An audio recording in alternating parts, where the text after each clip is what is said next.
Giuseppe Costa, consigliere comunale del PD a Vittorio Veneto. È di questi giorni la notizia delle sue dimissioni da consigliere della comunità montana delle Prealpi Trevigiane. Ci vuole spiegare come mai questa sua presa di posizione?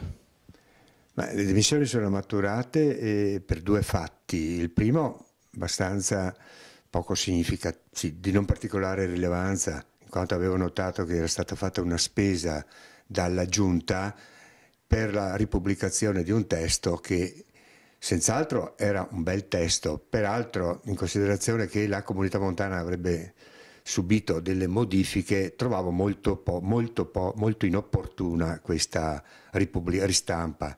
L'elemento invece che poi mi ha indotto proprio a firmare le dimissioni è stato quello quando ho visto il compenso che viene attribuito al segretario comunale per le funzioni analoghe che svolge nella comunità montana.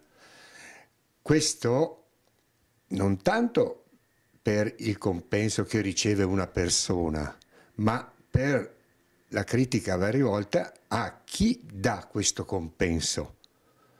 Chi eroga questo compenso? Lo eroga una comunità montana, cioè un ente che era stato soppresso da una legge, è stato riesumato dalla Corte Costituzionale, galleggia da un paio di anni nell'incertezza e sarà in questa situazione di stand-by per altri 3 o 4 anni, perché basta leggere, e l'ho letta attentamente, anche la proposta di legge approvata dalla Giunta regionale e che fra 3, 5, 8 mesi approderà in Consiglio regionale. Ecco, quindi questa è stata la prima motivazione. L'altra motivazione è proprio che, considerando anche gli elementi contabili, il costo di questo compenso, che sono 26.000 circa euro che vengono assegnati al segretario, il costo di questo compenso rappresenta quasi il 10% dei finanziamenti che la Regione attribuisce alla comunità montana, e l'ho trovato decisamente sproporzionato anche rispetto alle attività che vengono rese, perché se andiamo a vedere l'operatività di questo ente che già istituzionalmente più che vive, sopravvive, ma questo non per incapacità degli attuali amministratori, ma proprio per una incertezza legislativa a livello nazionale, o meglio a livello regionale, l'attività che viene resa è effettivamente poca cosa rispetto al compenso, perché sono andato allora a vedere quanti atti sono stati fatti, una cinquantina di delibere, di cui qualcuna è fotocopia di quella fatta l'anno precedente, dipendenti che stanno sulle dita di una mano, neanche, poi vedo addirittura sono 4, non neanche pensavo 5, addirittura sono 4, effettivamente è sproporzionato rispetto anche al bilancio, perché ho avuto modo anche di vedere le affermazioni, diciamo un po' giustificazioni, un po' d'ufficio assunte dal Presidente, in cui dice però abbiamo un bilancio dei 2 milioni. Però è sufficiente fare un rapporto semplice quando si dice se il bilancio per 2 milioni di bilancio uno prende 26.000 euro all'anno, il bilancio del comune, che è 30 milioni circa, a quanto dovrebbe corrispondere il compenso da assegnare al segretario? E fuori una cifra oltre il milione, una cifra iperbolica, per cui non è questa giustificazione, questo raffronto col bilancio non giova al percettore del compenso. Ecco, per tutti questi motivi io ho ritenuto di dare le dimissioni con un'amarezza anche, un'amarezza che constato anche. Noi come minoranza abbiamo fatto una denuncia alla Procura della Repubblica invocando le cosiddette delibere fantasma, quei provvedimenti assunti che dopo vengono pubblicati o portati a conoscenza dopo 6 mesi, 9 mesi o anche un anno. La Procura si è mossa, è andata a chiedere attraverso i propri funzionari, è andata a chiedere delucidazioni al segretario, il quale ha detto giustamente che è oberato di lavoro, e questa motivazione la troviamo riportata in quella nella richiesta di archiviazione che ci è stata comunicata, dicendo che è oberato di lavoro e anche perché non arreca danno immediato ai soggetti.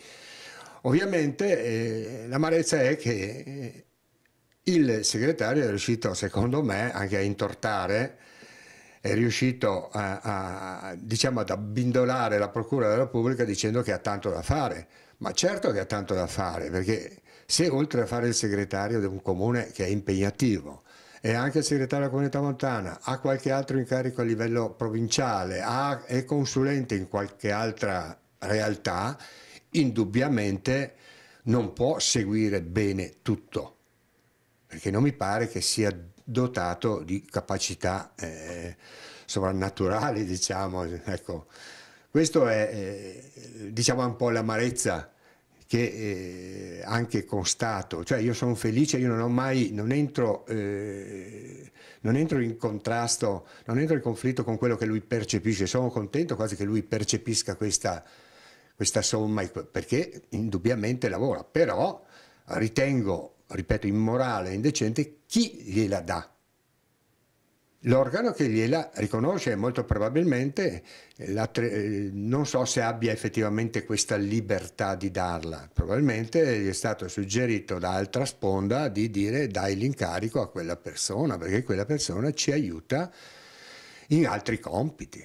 Ecco, questa è un po' la sintesi. Ecco, a questo punto, pur rimanendo sempre affezionato alla comunità montana, perché anch'io vengo dalle montagne e credo nella montagna, mi dispiace, però stacco i contatti.